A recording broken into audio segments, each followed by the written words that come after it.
Good evening, everyone. As we begin this meeting, I'll ask that everyone please silence cell phones and other electronic devices and remind council that our procedure bylaw forbids the use of mobile devices during council and committee meetings. It is 6:30 p.m. I'll call this meeting to order as I formally recognize that we are meeting on Aboriginal lands that have been inhabited by Indigenous peoples from the beginning. We respectfully acknowledge our responsibility to work toward right relations with our Indigenous partners and thank all the generations of people who have taken care of this place for thousands of years. In particular, we acknowledge the proud heritage of our neighbors from the Alderville First Nation and the Mohawks of the Bay of Quinte. I have a motion moved by Acting Deputy Mayor Rowley, seconded by Councillor Fredis, that Council approve the December 4th, 2023 Council agenda as presented. Is there any discussion? Those in favor? There being none opposed, that motion's carried. Members of Council, do you have any declarations of pecuniary interest? And if so, please state the general nature thereof. There are none noted. Are there any announcements this evening? Acting Deputy Mayor. Thank you, Mayor. A week or so ago, Councillor Butwell and I were at Loyalist College to view the unveiling of the new Gift from the Heart new mobile clinic. And as well, this past Tuesday, the CP holiday train once again stopped in our community. And I want to just publicly thank the community, CPKC, for all of their support and donations for our local food bank. Thank you for that. Good news, but I understand that need is up and givings are down at the food bank, and I'm sure the food bank could use, for those who can afford to do so, a little additional help. So I'm just going to throw that out there for anyone in earshot. If you are able to, please consider donating to our local food bank. Any other announcements? Councillor Wheeldon. Thank you, Mayor. Speaking of need being up, there are some good initiatives in the community regarding housing. I was able to attend the grand opening of new subsidized housing units on Elgin Street in Coburg last week. That was great to see those new units. They're very good units. Some of them are accessible units, and they will all be subsidized. So glad to see that happening. At the same time, an announcement just came through email this evening, just before this meeting, that Transition House is in talks to purchase a building that would increase their capacity from 24 to 48. So that's very welcome news as well. So good action happening on the affordable housing front. Thank you for that. Any other announcements? To move to the approval of the minutes. It's moved by Councillor Butwell, seconded by Acting Deputy Mayor Rowley, that will adopt the November 20th, 2023 council meeting minutes as presented. Is there any discussion? All in favor? Being none opposed, that motion's carried.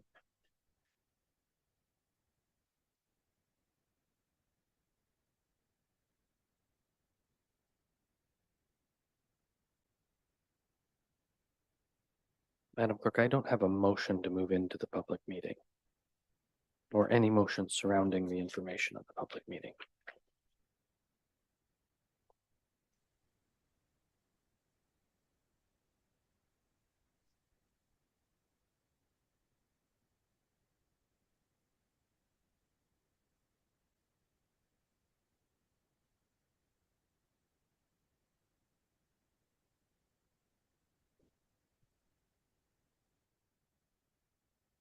I have a motion that council move into the public meeting at 6:34 p.m. Is there a mover? Councillor Fredis, and seconded by the Acting Deputy Mayor. Is there any discussion? Those in favor? Being none opposed, that motion's carried. This is a public meeting with regard to the fees and charges bylaw. This is an opportunity for the public to provide verbal comments regarding the proposed changes to the fees and charges bylaw for the Municipality of Brighton. So members of the public, if you have any comments or questions, most of the public here are staff who will govern themselves accordingly, no doubt. Mr. Green.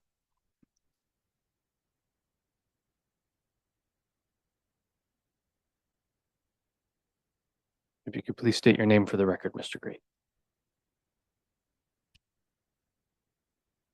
Thank you. For the record, David Green. At the November 20th meeting, we talked about and saw a copy of the proposed fees and charges. And on page 55, it showed item number 19 and 20, both dealing with the automated speed enforcement, I believe. Number 19 was the administrative fee and number 20 was the application to appeal.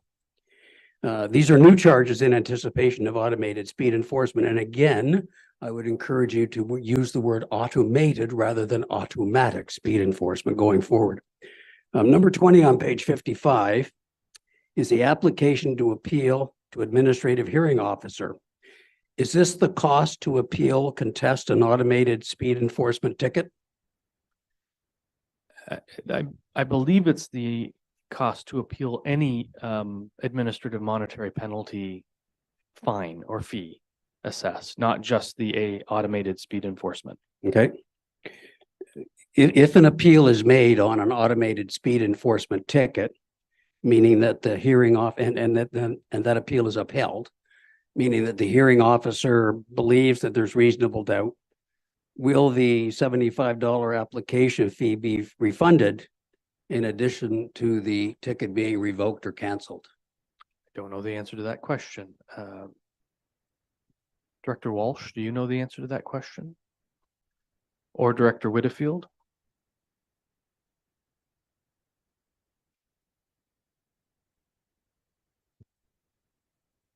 Through the mayor to delegate, the powers of the hearings officer is determined by the hearings bylaw that was passed when the AMP bylaw was passed. So it was about a 5-page bylaw. I'd have to look and see what the powers of the hearings officer is in terms of being able to refund an appeal fee, but I don't recall it being there. But I can research that and verify. Oh, and just another clarification, it's not an appeal to the hearings officer. The question regarding an appeal is to the screening officer. Regulations don't permit an appeal to the hearings officer.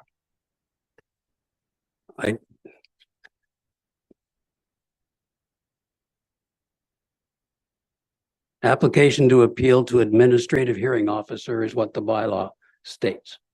Number 20. The fees and charges bylaw. Yes. Yeah, I think that might be an earlier version because I do remember making that correction. And if it can be of record, then let it be the intent of staff and council that it read as such. So the fees and charges bylaw should and will, before we pass it, read screening officer, not hearings officer. Is there any other changes we should be aware of? Director Walsh, were there any other changes that you're aware of? No, there's been a lot of revisions and additions. So I think there might have been some versioning error there in terms of the current wording, if it's the accurate wording. But I do recall making that change because of what we've learned in the regulations. Thank you. Director Whitfield, are you aware of any changes since the original bylaw was presented to the public? My screen isn't showing me again, but that's okay, I hope. Yes, I am aware that under Parks and Rec, I'm not sure if Manager Hallam is there tonight, but she did bring up a point that one of the charges didn't say per hour. It just had a fee in there. Is Manager Hallam there? She is not. She.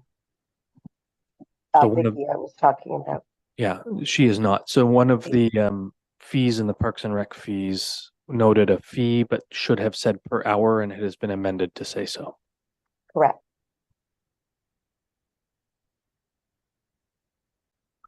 Thank you. Any other member of the public wishing to comment this evening? I have a motion that council receive the comments for the fees and charges bylaw public meeting. Is there a mover? Thank you. Acting Deputy Mayor. Second. Councillor Fredis. Any discussion? Those in favor? Being none opposed, that motion's carried. I have a motion that council move out of the public meeting at 6:40 p.m. Is there a mover? Councillor Wheeldon, second. Councillor Butwell. Is there any discussion? Those in favor? Being none opposed, that motion's carried.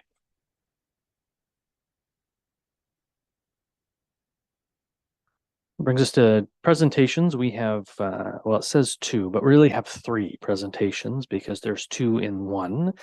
And so our first presentations are with regard to long-term service awards at the municipality. And the first is for Mr. Rick Jones. Rick has been our chief building official for some 23 years and recently sailed off into the sunset and has retired. Rick, it was informed just before this meeting that today was the day you started 23 years ago. So yeah. Nobody knows that except human resources. I mean, no one ever keeps track of that themselves. So today. So after today, you can definitely sail off into the sunset. Would you join me up front, please, sir?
A little story about Rick Jones goes something like this: 77, 74, 63, 59, 63, 101.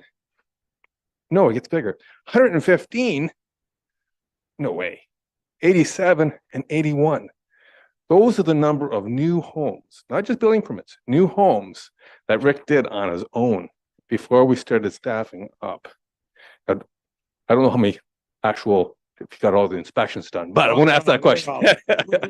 But that's a huge feat by any inspector, any CBO. So that's really impressive, Rick. You're a hardworking guy and very technically knowledgeable. I can attest to that. And you're very much respected peer in your industry.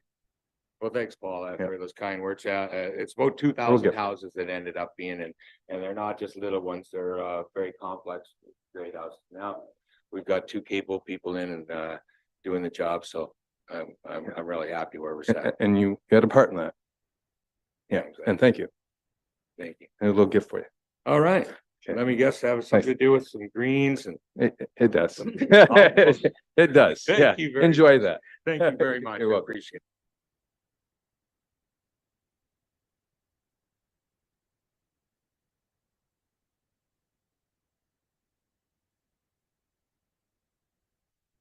We'll just let Rick do the rounds, and as he does, I'll let everyone who wasn't able to hear know that what we heard from Rick was essentially every building he's ever seen in Brighton go up. I mean, what we should have had was our Heritage Committee here writing them down, because in 23 more years, those buildings will all have to be designated somehow, Rick.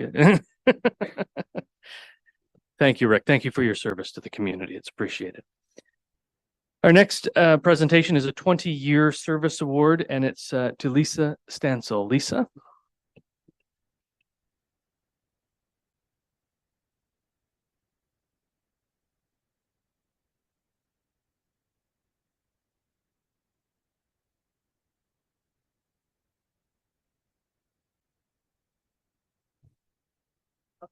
Okay, thank you very much. Rick prematurely retired me. I'm only 20 years service. I still have a few more years to go before I retire, but I do want to thank the municipality for the 20 years that I've had. It's been great. I've really appreciated being able to work for the town that I grew up in and live in, and I really want to thank you very much.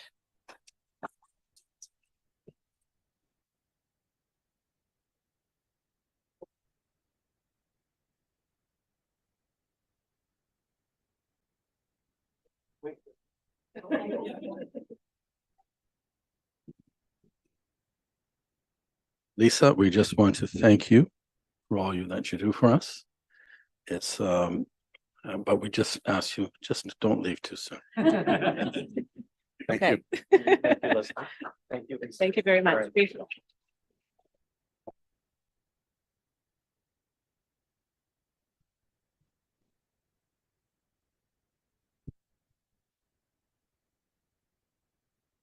And I know she's gonna kill me later, but online is Director Whitfield, who also has 20 years of service with the municipality this year. So congratulations, Linda. We appreciate your service as well. We're sorry you can't be here this evening.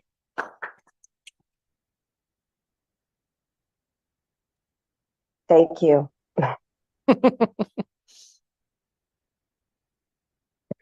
So thank you, everyone. You don't have to stay for the rest of the meeting. We're happy to have you, of course. And we'll just take a moment and let people vacate.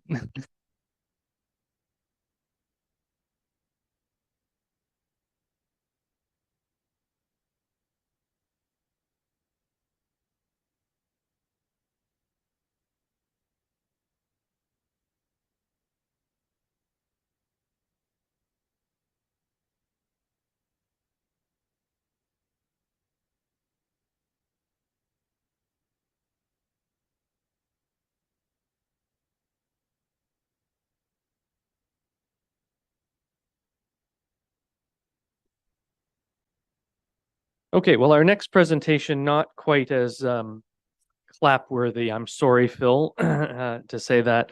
It's Phil Dawson with Emergency Management Group. He'll be presenting the Brighton Fire Master Plan. I do hope we remember to clap when he's done. Oh, do it now. Yeah, good idea. Well, thank you very much, Mayor, members of council, senior staff, and attendees alike. On behalf of the Emergency Management Group, the EMG team, two of my colleagues, Lau Kwan and Rick Monkman, are joining us virtually.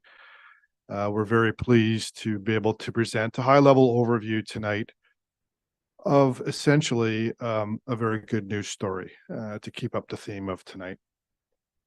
So without further ado, and thanks, Madam Clerk, for going through the slides. Tonight, we're just going to, as I said, take a high-level overview, talk about the whys and wherefores and what it's based on.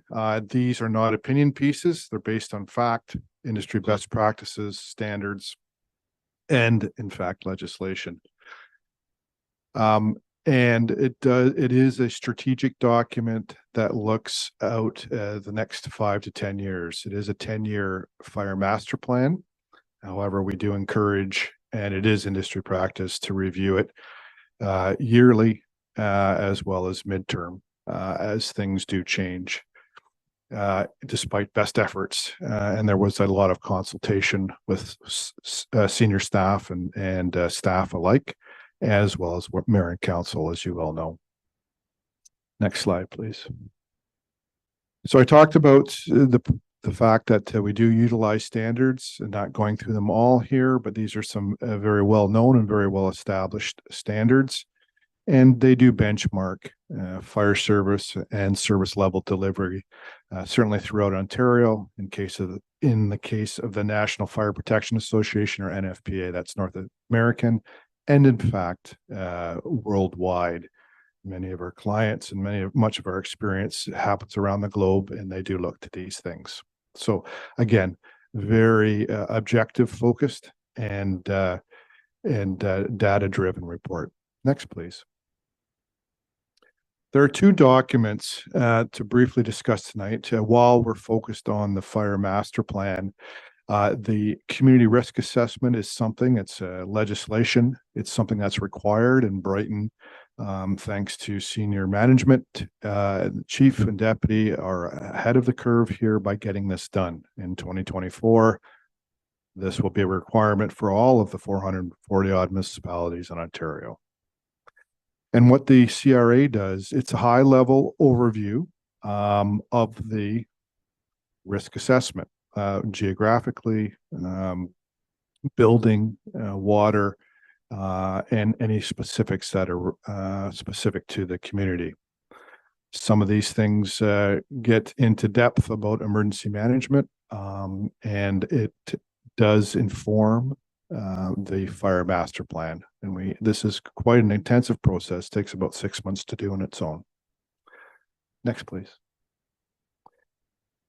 As I said, the CRA leads into the fire master plan. Again, a risk management piece, looking at population, the economy, building construction, as we just heard. Brighton has seen quite a bit and expected to be more, and focuses on the service delivery levels, as well as the expectation that from input we receive from the community as well as staff.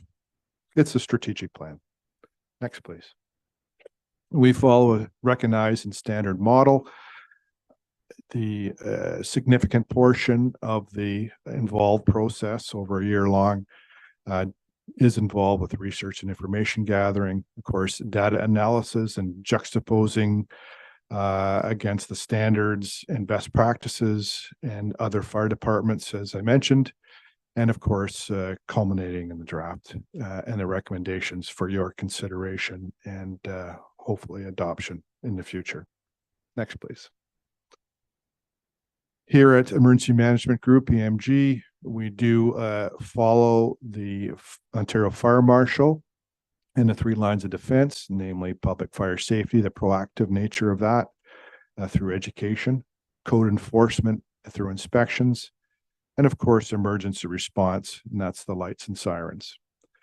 EMG also considers the emergency management, or emergency management follows the same very similar principles as the community risk assessment, and it certainly has a place in the consideration of your strategic model moving forward. Next slide, please. As I said, high level, the fire master plan is a several hundred-page document, and it goes into depth, much more depth. But high level, we are looking at making recommendations revolving around staffing, training, inspections, and the proactiveness of public fire and life safety. And of course, people optimization. Any organization, as you will agree, really rests with its people. And those are some of the things that we look at. Of course, infrastructure and facilities. The fire station headquarters is in the process of being moved and upgraded. So there's some good things already happening. The fire master plan, again, comes from the CRA, and not surprising, very similar themes. There are 30 recommendations, as the slide indicates, and most of these are operational, and some things strategic, such as the service delivery levels. Staffing is a significant one. Those require your input and approval for sure. Drilling down a little bit on staffing, specifically in areas of training, administration, and prevention. Training and prevention, proactive pieces. There are significant mandatory requirements coming on board in 2024 regarding NFPA, National Fire Protection Association, and the requirements for all firefighters, career and paid on call part-time, aka volunteer, as applicable to the community, to have the same training and certification, recognized training and certification. So this is certainly a big risk management piece, and requires a lot of resources. Just before we go on, the administration piece, as with any organization where record keeping, and data production, gathering and production, these areas certainly are increasing for all fire departments across the nation, but certainly in Ontario. And so that's why we focused on staffing needs in those areas. This is not to the exclusion or non-monitoring of the suppression part, firefighters, response firefighters, but we look at these things as the front end pieces and the proactive pieces. Next, please. We also look at the mapping. Response times are a vignette of the broader picture, the broader masterpiece of service delivery for the fire service and the community. But we do look at that. And I would be remiss if I didn't mention this point. In-house and your GIS individual work very closely with ourselves and chief and deputy to come up with the mapping much more in detail, which you'll see in the fire master plan. These things are the objective look at retrospective of calls, times, and what we might expect for the future. So that's the point. I do make a specific note of that. And it's nice to have this in-house capability and subject matter expertise that you can use moving forward. Next slide, please. The story we're telling here, and not surprising, again, high level, there are much more maps in the actual fire master plan document, but these are where it's a retrospective of where the calls originate. Not surprisingly, the majority of the calls are in the settlement area in the south, but you can see you've got quite a fairly good distribution or just distribution period of calls throughout the municipal boundaries. Next slide, please. The story we're telling with this slide is really essentially a good news story. Again, these are based and couched in objective and data and industry best practices, and hence the NFPA 1720, which talks about the requirements and best practices for a composite fire department, which you have, and the 80th percentile. So the good news story that this is telling here is that you've got a very good coverage. We don't see this always for clients, and you're meeting standards or getting very close to standards 80% of the time. So this is the point of this slide. Next, please. Getting right down to into some of the recommendations. Of course, we looked at the fire station, and these are some of the things we looked at. This came up quite a bit, and I'm sure with no surprise to the group here, with the risk management of the East-West Railway, and some discussion again, which is fleshed out in the document itself, with where stations are located, specifically north and south of the tracks. Also, we look at fleet and staffing and all the other things that I have mentioned thus far. Next slide, please. So with that, the next steps are, of course, to be very familiar and review the fire master plan and the recognition and recommendations. Of course, the intent is that council receives and endorse the plan. And that most importantly, over the next 5 to 10 years, that senior fire staff are present at council on a regular basis, updating on their key performance indicators and their progress along the recognized and accepted strategic plan.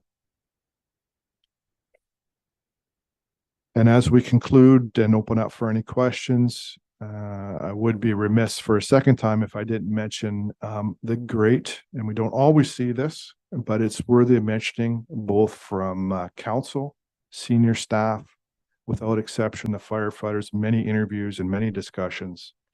And on behalf of EMG and the whole team that worked on this, there's about 5 of us, really a pleasurable experience and, worth mentioning. And that's largely the support of mayor and council, senior staff. So thank you very much. And I'll pause now for any questions. Thank you, Mr. Dawson. I'll open the floor for questions of clarification from members of council. I will note that we have a staff report to deal with more particulars, but if there's questions on the presentation. Guess you did a good job. All right. Well, thank you very much. Thank you. I have a motion moved by Councillor Fredis, seconded by Councillor Butwell, that council receive the Emergency Management Group presentation of the Brighton Fire Master Plan by Phil Dawson. Is there any discussion? Those in favor? There being none opposed, that motion's carried. Madam Clerk, are we aware of any citizens' comments this evening?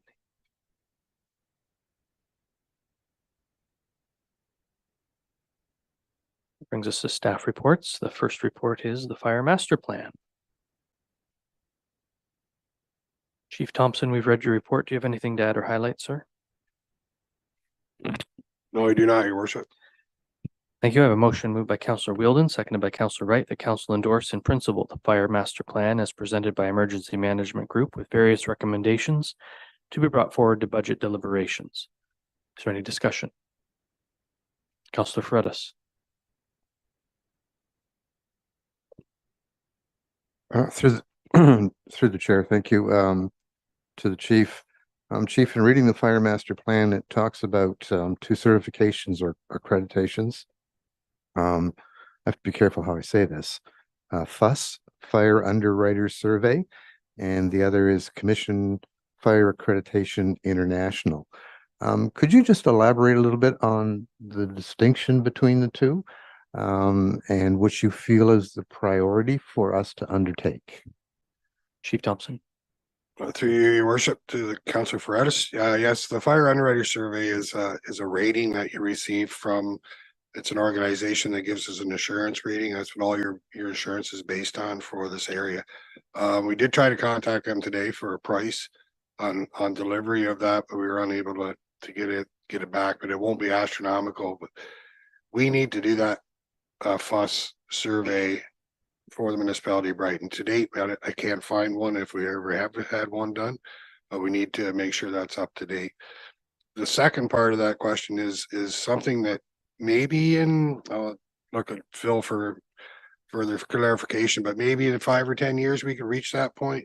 It's more of an ISO quality control type certification for larger departments. So it's more I don't know how else to say it, but it's something that we could use, but not right away. It's not a priority for us. Once we get all these other 30 recommendations done, that may be something we would look at, but at this time, I don't think we would bother with that. Councillor Fredis for a follow-up. Thank you to the chair, to the chief. Chief, if maybe you could correct my understanding, but if we achieve first the fire underwriter survey for the municipality, I gather that insurance companies look at this rating, and it could well have the positive effect of perhaps lowering homeowners' rates of insurance if we have a decent enough rating. Am I correct in that understanding? Correct. So that could have an impact. It's the same as our tanker accreditation. So it's all credit towards the insurance agents who would look at, they would look at your FUS rating to set your base rate. It's kind of like the mill rate for insurances. So if we had a successful, and we will have a successful FUS rating, that will it could impact the house insurance in a positive way. Thank you both. Any further questions from members of council? All those in favor? Being none opposed, that motion is carried.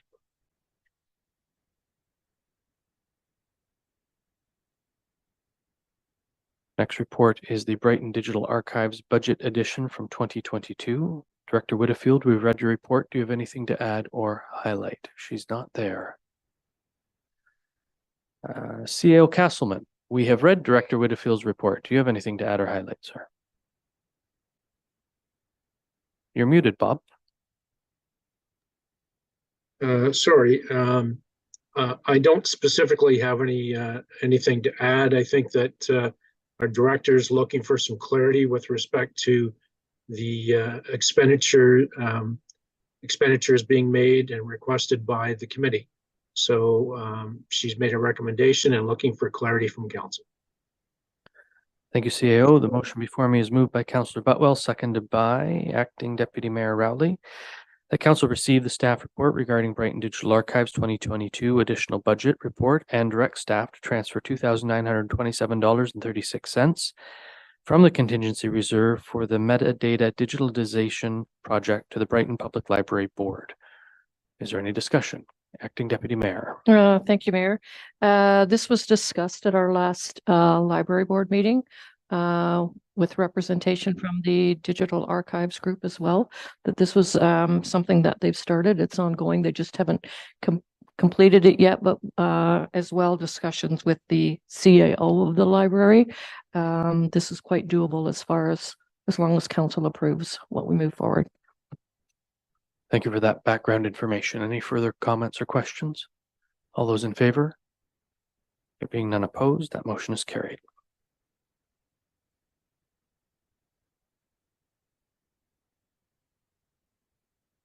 Next report is the 2023 year-end reserve contribution report. CAO Castleman, we've read Director Whitfield's report. Do you have anything to add or highlight, sir? Nothing specific. This is a standard report that is brought before council each and every year, trying to recognize that sometimes certain projects don't get completed in the year that they're budgeted for. So we simply make an allocation to reserves and bring those projects forward in the subsequent budget year. Thank you. I have a motion moved by Councillor Fredis, seconded by Councillor Butwell, that council establishes the Community Improvement Plan Reserve and that the following contributions be made to reserves in 2023 to be utilized in 2024 or future years. $50,000 to Public Works Reserve for Flood Hazard Improvement and Mapping Project, $180,000 to Public Works Reserve for the Transportation Master Plan, the unspent portion of the engineering budget to Public Works Reserve, approximately $33,000, $9,000 to the Brighton Health Services Reserve for emergency stairs, $71,500 to general reserves for the secondary plan, $17,500 to general reserve for EIS, $20,000 to general reserve for land banking initiatives, $25,000 to CIP reserve for affordable housing, $20,000 to recreation reserve for Peace Park, $5,000 to fire reserve for communications upgrade, and $65,000 to general reserve for sustainability advisory committee support. Is there any discussion? All those in favor? There being none opposed, that motion's carried. Could I ask a question? You can, but you should do it when the motion is on the floor, not after it's carried, but go ahead. No, I wanted some clarity on 10.2 because I think we just received it, but she was looking for clarity between either A or B. The motion we passed was A. A, it was. Okay, good. Thank you. Moves us on to 2023 tax write-off report. Director Whitfield, we've read your report. Do you have anything to add or highlight? No, I do not. Thank you. I have a motion moved by Councillor Wright, seconded by Councillor Wheeldon, that Council approves the 2023 tax write-off report and authorizes staff to adjust the tax accounts. Is there any discussion? Those in favor? There being none opposed, that motion's carried.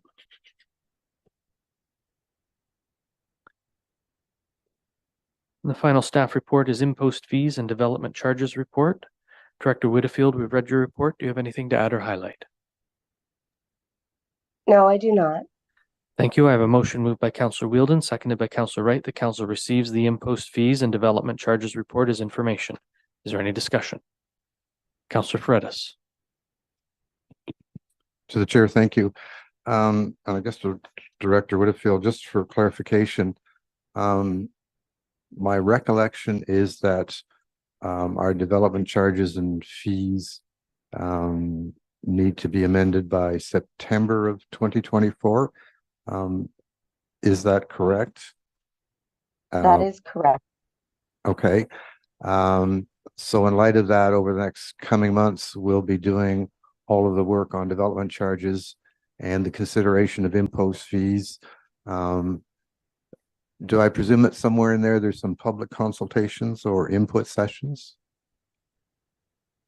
Yes, through you, Mayor. Usually through a development charges study, we do have some meetings with developers, and there are public sessions that occur in advance of the development charges bylaw coming forward. So there's lots of time for discussion. Okay. So basically we need to have this in place by September of 2024. So we kind of know of an end date, which is what I was getting to. So thank you for that. Appreciate it. Thank you both. Any other questions or comments? Councillor Wright. Just a question for clarity again.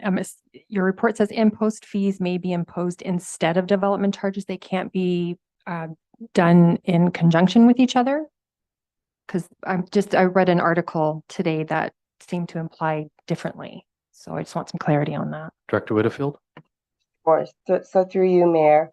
I didn't read the article that you're referring to. However, when I discussed it with the City of Kingston, they at one time had impost fees for water and wastewater, and then they had development charges for all their other services. That was in their 2014 development charges and impost fee study. So they did the study all at once. And then in 2019, they did adjusted development charges study, and their water and wastewater services for growth related were being funded now all through development charges. So I'd be happy to read the report that you're referring to, but I haven't seen anything that says you can charge for both. Thank you. Councillor Wright, if you have that, would you forward it to the director? Thank you very much. Councillor Fredis. Through the chair, and just to elaborate a little bit on what Director Whitfield said in terms of Kingston's case, they initiated impost fees back in 2014, and their schedules clearly identified water and wastewater as impost fees, distinct from the other categories that covered development charges. In 2019, they dropped the designation impost fees because litigation had been started by local developers, challenging their authority to use the Municipal Act. As we all know, they won their case both in the lower court and the appeals court that allows them to use impost fees to get contributions to capital costs for infrastructure upgrade. I think if you ask them today in hindsight, they would probably tell you that they regret that they didn't have the courage of their convictions and stayed with it the way it was. So development charges being the core categories and their water and wastewater being impost fees under the Municipal Act. That doesn't preclude them from going back. But I think the director is correct in understanding Kingston and doing my own research is we cannot charge for wastewater capital cost increase infrastructure, both in development charges and impost fees. It can be only one or the other. And we're probably better off under impost fees under the Municipal Act because there is less leverage for developers to appeal and lower the charges, and it's not impacted by Bill 23. My modest understanding. Yet. Thank you. Anybody else? Questions or comments? If I'm reading your report correctly, Director Whitfield, we will ask the consultant who will be doing the development charges study to also include comment and suggestions with regard to impost fees. Is that correct? That is correct. Thank We you. want to make sure we cover all our bases. Thank you. Appreciate that. One last time. Anything further? All those in favor? Being none opposed, that motion's carried. We have no notices of motions or motions. We have nothing listed under unfinished business. There are no bylaws this evening. That brings us to reports and minutes of advisory committees of council and review teams. The first is a recommendation from the Rural Advisory Committee.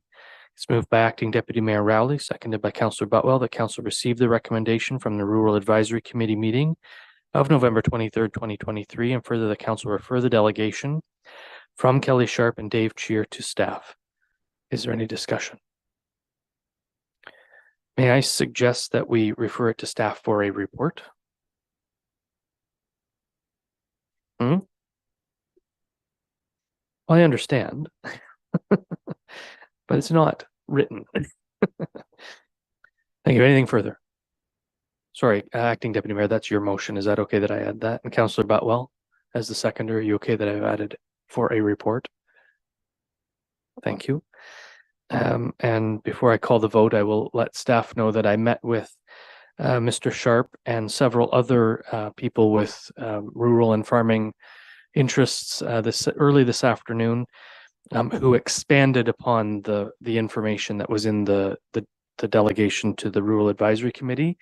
I have asked that they provide me all of that information electronically so that I can provide it to the staff, and would ask that the more detailed information be included in the report. All those in favor? Go ahead, Councillor Butwell. Thank you, Mr. Mayor. Would that additional information filter to council as well? I'll be sure to forward it to all members of council when I forward it to staff. Thank you. You bet. Anything further? Those in favor? There being none opposed, that motion is carried.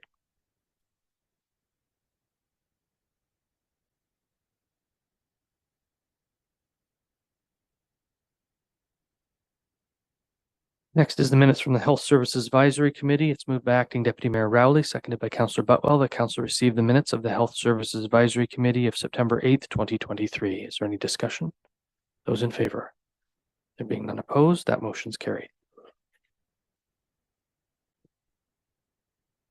Brings us to reports and minutes of statutory committees, boards, and external agencies.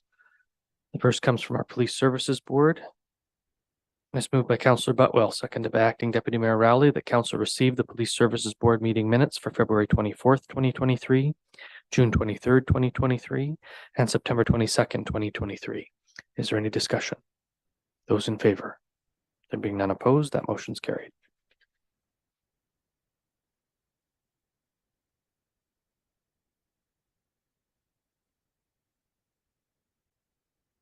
Next are minutes from the DBIA. It's moved by Councillor Fredis, seconded by Councillor Butwell, that council received the DBIA meeting minutes for May, June, July, August, and September 2023 as presented. Is there any discussion? Those in favor? There being none opposed, that motion's carried.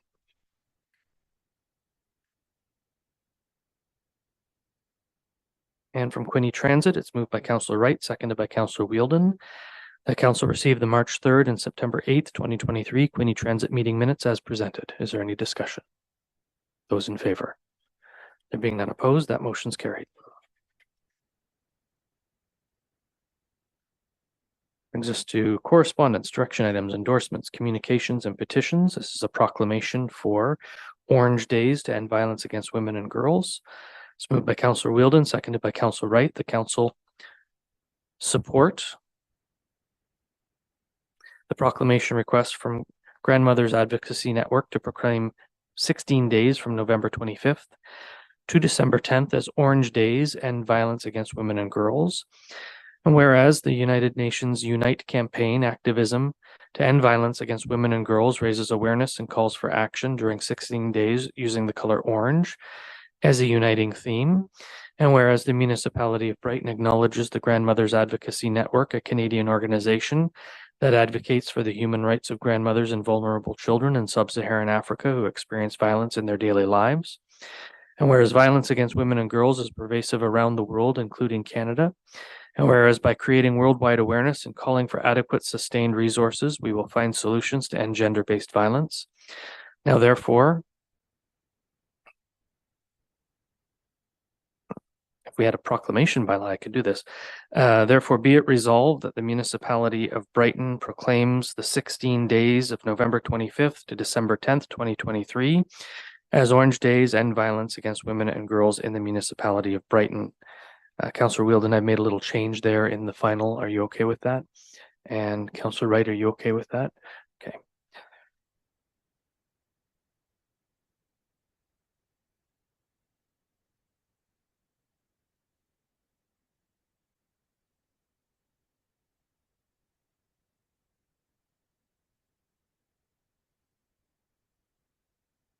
All those in favor? Sorry, any discussion? All those in favor? Any opposed? Motion's carried.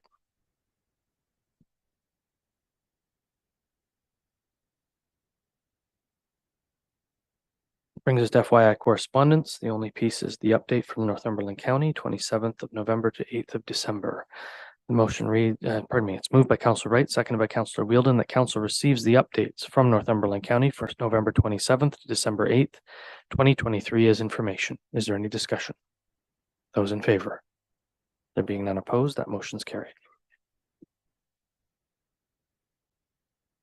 That brings us to question period. Is there anyone in the gallery who has a question with anything that appeared on tonight's agenda? Yes, either you or Wayne, David.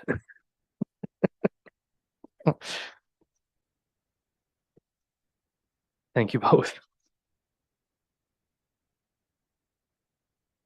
That brings us to our closed session with a giant motion to go into closed session. Right. I'm sure you're not. It is moved by Councillor Ferretis and seconded by Councillor Botwell that Council resolve itself into closed session December 4th, 2023 at 7:25 p.m. pursuant to the Ontario Municipal Act RSO 2001 as amended subsection 239(2)G, a matter in respect of which Council, the Board, a committee, or other body may hold a closed session under another act, Emergency Management and Civil Protection Act, OREG 38004, sub 7. The council of a municipality shall close to the public a meeting or part of a meeting if the subject matter being considered is the council's approval for the purpose of subsection 5, 2002, C14, S4, sub 5, ahead of an institution as defined in the Municipal Freedom of Information and Protection of Privacy Act, shall not disclose a record described in subsection 4. 5A, if the institution is a municipality and the head of the institution is not the council of the municipality without the prior approval of the council of the municipality. Confidentiality for defense. Sub 4, subjects to subsection 5, a head of an institution as defined in the Municipal Freedom of Information and Protection of Privacy Act may refuse under the Act to disclose a record if the record contains information required for the identification and assessment activities under sub 3. In developing its emergency management program, every municipality shall identify and assess the various hazards and risks to the public safety that could give rise to emergencies and identify the facilities and other elements of the infrastructure that are at risk of being affected by emergencies. Review of the Brighton Community Risk Assessment as prepared by the Emergency Management Group. Is there any discussion? All in favor? There being none opposed, that motion is carried. We will give staff a few moments to bring us into the closed session. I will advise anyone watching us on YouTube that once the closed session has ended, we will not return to the live YouTube stream.